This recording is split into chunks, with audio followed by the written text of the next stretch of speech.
Goeiemôre, middag of aand geloofsfamilie en welkom by hierdie week se aanlyn diens. Hoop ek gaan goed met julle en dat julle veilig by die huis is en ek hoop die Here praat met julle vandag deur die boodskap. Ons is nou besig met die derde week van ons reeks vir Advent met die naam die Koms, want Advent is Latyns vir Koms. Nou vir die van ons wat nou nie weet nie, want ek het self onlangs eintlik geleer, is dat Advent is 'n 4-week tydperk, waar ons onsself eintlik sal voorberei vir die koms van Jesus, of eintlik voorberei vir die viering van die eerste koms van Jesus, en in afwagting wag vir die tweede koms, of die wederkoms. En in hierdie 4-week tydperk het elke week 'n tema.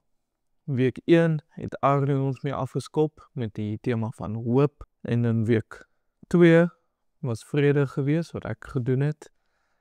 En dan week 4, wat, as ek my sommer reg doen, of op of net na Kersfees is, week 4 se tema is liefde, die liefde van God. En hierdie week se tema is vreugde. En ons glo dat die Heilige Gees vir ons die vreugde sal gee vir die week wat kom, of vir ons help om die vreugde te ervaar. Nou, Kersfeestyd is gewoonlik 'n tyd van vreugde, waar jy lekker kos kan eet, lekker tyd spandeer saam met die familie, persente uitdeel, dis gewoonlik my gunsteling gedeelte. En sommige van ons kry ook kans om 'n bietjie weg te gaan in die Kersfeestyd. Maar vir sommige van ons is Kersfees nie 'n lekker tyd nie. Of dalk is hierdie spesifieke Kersfees 'n moeilike een. Dalk is daar een minder geskenk op die geskenklys vir hierdie jaar, want daai persoon is nie meer met ons nie. Of jy het dalk 'n gebroke verhouding met iemand. En julle is nou nie meer vriende nie, en julle dalk elke Kersfees saam as 'n familie gekuier. Of dalk is jy alleen hierdie Kersfees. Dalk voel jy alleen, selfs al is jy tussen jou vriende of familie. Of dalk is jy alleen, want jy het nie meer vriende of familie wie jou kan kom kuier in hierdie seisoen nie. Maar die vraag is, hoe kan jy vreugde ervaar in hierdie Kersfeestyd? Hoe kan Kersfeestyd vir jou vreugde bring? Dis waarna ons vandag gaan kyk. En julle sal sien dat ons verstaan van vreugde is 'n bietjie verdraai deur die wêreld. Nou, voordat ons wegtrek en in diepte gaan oor wat vreugde is en hoe ons dit kan ervaar, kom ons lees weer Lukas 2 vers 8 tot 20 om net weer 'n gevoel te kry oor waaroor Advent gaan. What is it all about? Kom ons lees. Daar was skaapwagters in dieselfde omgewing wat in die oop veld gebly en snags hulle skaaptroppe opgepas het. 'n Engel van die Here het aan hulle verskyn en die hemelse glans van die Here het rondom hulle geskyn. Hulle het geweldig groot geskrik. Toe sê die engel vir hulle, moenie bang wees nie. Kyk, ek bring vir julle 'n goeie boodskap wat vir die hele volk 'n bron van groot vreugde sal wees. Vandag is daar vir julle in die stad van Dawid as verlosser gebore, Christus die Here. Dit sal vir julle die teken wees. Julle sal pasgebore kind vind wat in doeke toegedraai is en in 'n krib lê. Skielik was daar saam met die engel 'n hemelse menigte wat God loof. Eer aan God in die hoogste en vrede op aarde vir die mense in wie God 'n welbehae het. Nadat die engele van hulle af na die hemel weggegaan het, sê die skaapwagters toe vir mekaar, kom ons gaan reguit na Bethlehem en gaan kyk na wat gebeur het en wat die Here aan ons bekend gemaak het. Hulle het toe haastig daarheen vertrek en Maria en Josef en die kindjie wat in die krib lê, daar aangetref. Nadat hulle hom gesien het, het hulle aan almal gaan vertel wat oor hierdie kindjie aan hulle gesê is. Almal wat hiervan gehoor het, was verwonder oor wat die skaapwagters aan hulle vertel het. Maar Maria het al hierdie woorde gekoester in haar hart en in haar hart daaroor bly nadink. Die skaapwagters het teruggekeer terwyl hulle God verheerlik en prys oor alles wat hulle gehoor en gesien het, presies soos dit aan hulle meegedeel is. Ek het laasweek gepreek oor Lukas 2 vers 14, die vrede op aarde wat Jesus vir ons gebring het. Maar vandag wil ek 'n bietjie meer fokus op wat die engele aan die skaapwagters sê in Lukas 2 vers 10 tot 11. Toe sê die engele vir hulle, moenie bang wees nie, kyk, ek bring vir julle 'n goeie boodskap, wat vir die hele volk 'n bron van groot vreugde sal wees. Vandag is daar vir julle in die stad van Dawid 'n verlosser gebore, Christus die Here. Nou, soortgelyk aan my boodskap van laasweek, hoop het 'n naam, sy naam is Jesus. Vrede het 'n naam, sy naam is Jesus. So ook vreugde het 'n naam, sy naam is Jesus. Maar as jy tussen die lyne van Lukas 2 lees, kan jy sien dat Advent nie 'n baie vreugdevolle tyd was vir Maria, Josef of die skaapwagters nie. Kom ons begin met Maria en Josef. In geheel die hele situasie is 'n bietjie vreemd, bietjie weird, veral van Josef se perspektief af. Want imagine jou verloofde kom na jou toe en sê, ek is swanger, maar ek beloof dit is God se kind, ek pinky promise, dit is God se kind. Ek kan nie dink dat Josef nie geskok en twyfel sou ervaar het toe hy die nuus gehoor het nie. Maar dan kom 'n engel en stel hom gerus en sê vir hom dit is inderdaad God se kind. Maar dan begin die kinderstories te versprei in Nasaret. En ek kan nou nie dink dat die kinderstories juist baie mooi was nie. En dat dit nie maklik was vir beide Maria en Josef om daai stories te hoor nie. En dan moet hulle ook nog Bethlehem toe gaan, terwyl Maria nog swanger is en hulle het dan nie Hilux bakkies gehad in daardie tyd nie. En ek dink al die vroue in ons geloofsfamilie kan saamstem dat om 145 kilometer van Nasaret af na Bethlehem toe te gaan, op 'n donkie, terwyl jy ook nog swanger is, kan nie 'n baie vreugdevolle ervaring wees nie. En so ook, ek dink ons mans kan saamstem dat jy ook nie vir 145 kilometer langs 'n donkie wil stap nie. Want dis ook grondpaaie, is nou nie mooi geteerde paaie gewees nie. 145 kilometer se grondpad moet stap, en dan moet jy ook nog elke 10 meter stop, sodat jou verloofde of vrou vinnig die toilet kan gebruik, want dis maar deel van die struggle van 'n swanger vrou. Boonop, wanneer Maria en Josef uiteindelik in Bethlehem kom, kry hulle nie eens 'n ordentlike kamer nie.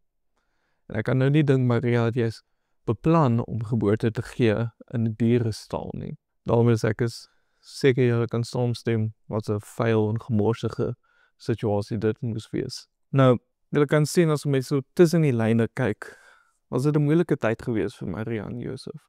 Nie baie maklik hier nie. Maar tog toe Jesus gekom het, dink ek, het hulle groot vreugde ervaar. Beide as ouers en as gelowiges. En dalk is julle ook in 'n moeilike situasie hierdie Kersfees. Dalk sukkel jy met 'n verhouding, jou huwelik is dalk deur 'n moeilike tyd. Of dalk die afgelope paar jare sukkel jou familie deur 'n moeilike finansiële tyd. Of 'n algehele moeilike tyd.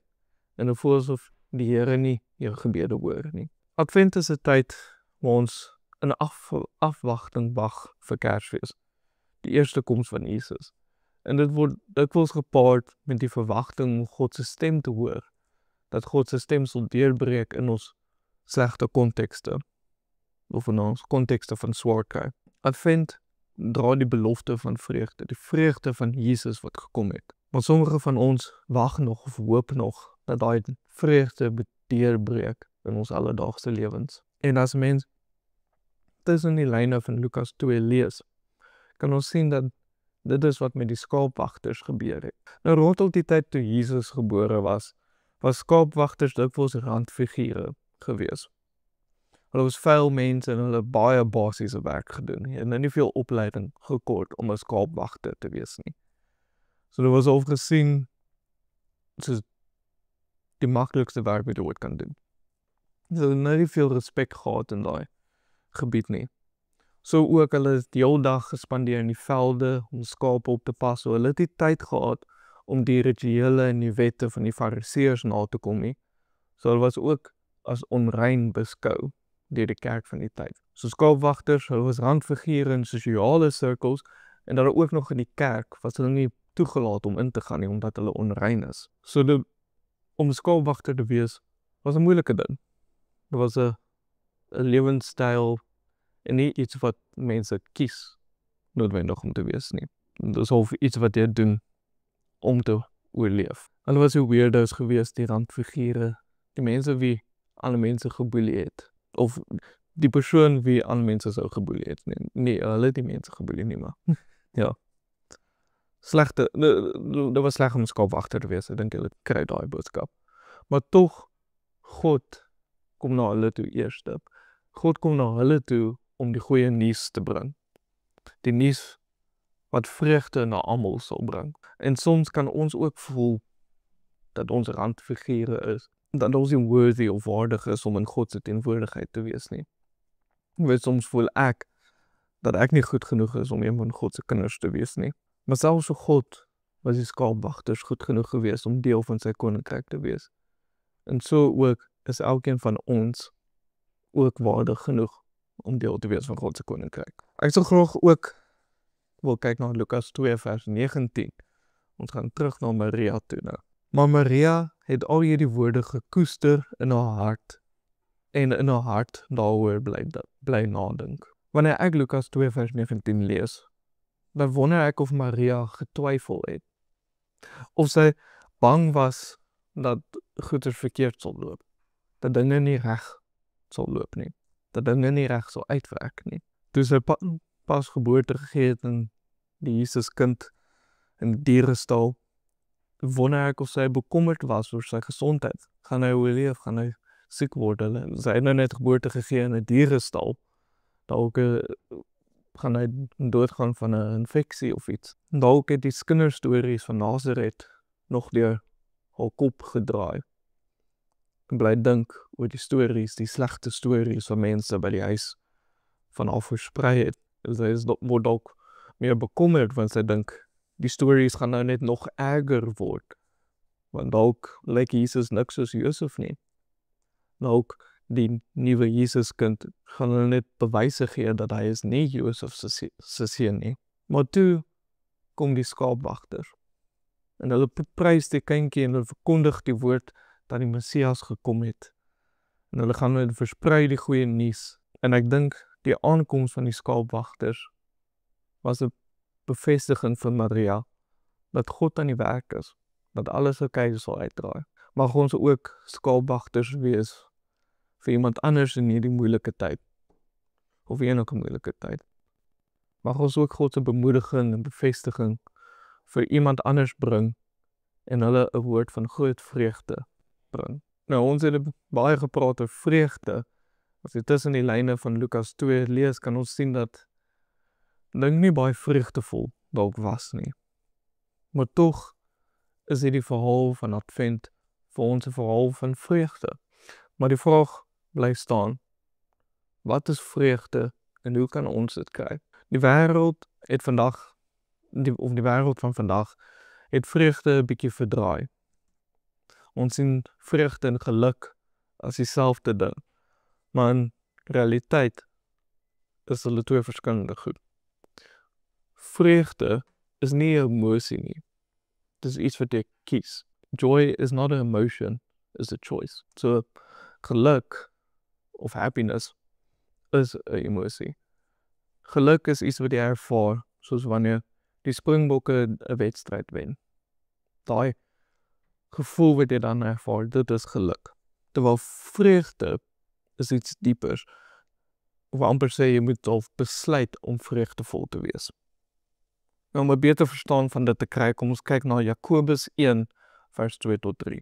Beskou dit as 'n groot vreugde, broers, of my broers, wanneer allerhande versoekings julle oorval, omdat julle weet dat as julle geloof getoets word, dit volharding meebring. Nou, die woord wat as beskou vertaal word, is hegiomai in Grieks. Nou, weer gaan 'n bietjie baie in die tale in en Arno spot altyd natuurlike studente diep in die tale ingaan. Maar in hierdie geval, hegiomai beteken iets anders as net beskou. Hegiomai dra asof die betekenis van nadink. 'n Engelse persoon sal sê to ponder. En in die feit wat Jakobus vir ons hier sal sê, is ons moet sit en nadink oor ons ellende en vreugde daarin raak sien. Sit en nadink oor die slegte situasie waarin jy is en soek vir wat jy vreugde kan invind. Maar dit lei my na nog 'n vraag toe. Wat is die kern van ons vreugde? Waar kom dit vandaan? En om daai antwoord te kry, lees ons Hebreërs 12 vers 1 tot 2. Daarom, terwyl ons so 'n groot wolk getuies rondom ons het, laat ons van elke las ontslae raak. Van die sonde wat ons onmaklik omring en die wedloop wat vir ons voorlê, met volharding hardloop, die oog gerig op Jesus, die leidsman en voleinder van die geloof. Hy wat ter wille van die vreugde wat vir hom en die vooruitsig gestel is, die kruis verduur het, die skande daarvan gering geag het, en sy plek aan die regterkant van die troon van God ingeneem het. En jy mag toch wonder, wat se vreugde kon Jesus ervaar het in die kruis? Eintlik niks nie, die kruis was 'n baie terrible ding om te kon ervaar. Maar Jesus het nie vasgekyk in die kruis nie. Dis nie wat die teks ons sê nie. Jesus het nie vasgekyk in die kruis nie. Hy het verder gekyk. Hy het gedink aan ons. Hy het gedink aan die vreugde daarin om in 'n verhouding met ons te wees. Hy het nie gefokus op die ellende wat hy nou gaan ervaar nie, maar hy het gefokus op die vreugde om in 'n verhouding met ons te wees. Dit wil sê dat vreugde kom nie van 'n plek, of kom van 'n plek wat anders as ons omstandighede is. Dit kom nie van ons omstandighede nie. Vreugde kom van ons fokus op Christus. Ons oog te gerig op Jesus en sy goedheid in ons lewens te ervaar. So in hierdie tyd van Kersfees mag ons vreugde ervaar. Mag ons fokus vestig op Christus. En mag ons, selfs al is dinge moeilik, selfs al kan jy nie Kersfees bekostig nie, en jy is bekommerd oor die bankstate na Desember en hoe jy nou Januarie gaan oorleef. Probeer om hierdie week dit op sy te sit en te fokus op Jesus. Kom ons bid. Here God, dankie dat U ons weer veilig bymekaar gebring het in elkeen van ons huise. Dankie dat ons die voorreg het om so die boodskap met ons geloofsfamilie te kan deel. Dankie dat U vandag weer met ons gepraat het deur die skrif. Dankie dat U ons herinner dat vreugde nie 'n gevoel is wat kom en gaan nie, maar 'n geskenk is wat U vir ons gee in Jesus Christus. Here, U ken elke hart wat vandag hierdie boodskap luister. U weet van die pyn, die verlange, die eensaamheid en die dinge waarmee ons worstel. Tog kies ons om te glo dat U steeds by ons is. Dat U, net soos met die skaapwagters, na randfigure en die gebrokenes te kom met goeie nuus wat groot vreugde bring. Help ons om hierdie week ons oë op U te hou, om nie vas te kyk in wat swaar is nie, maar om verder te kyk na U teenwoordigheid, U goedheid en die vreugde van 'n verhouding met U. Mag U vir die moederloses hoop bring. Mag U naby wees aan die eensames. Mag U ons help om verby die swaar kry te kyk en die vreugde wat nie van die omstandighede afhang nie, raak te sien. En waar ons self bewus of onbewus is van iemand wat seer het, mag ons U skaapwagters wees, draers van U bemoediging en U lig vir iemand anders. Here, lei ons in die week wat voorlê, bewaar ons en vul ons harte met die diepe, ware vreugde wat net U kan gee. Ons bid dit in naam van Jesus Christus alleen. Amen. Dankie dat julle ingeskakel het en ons sien mekaar weer.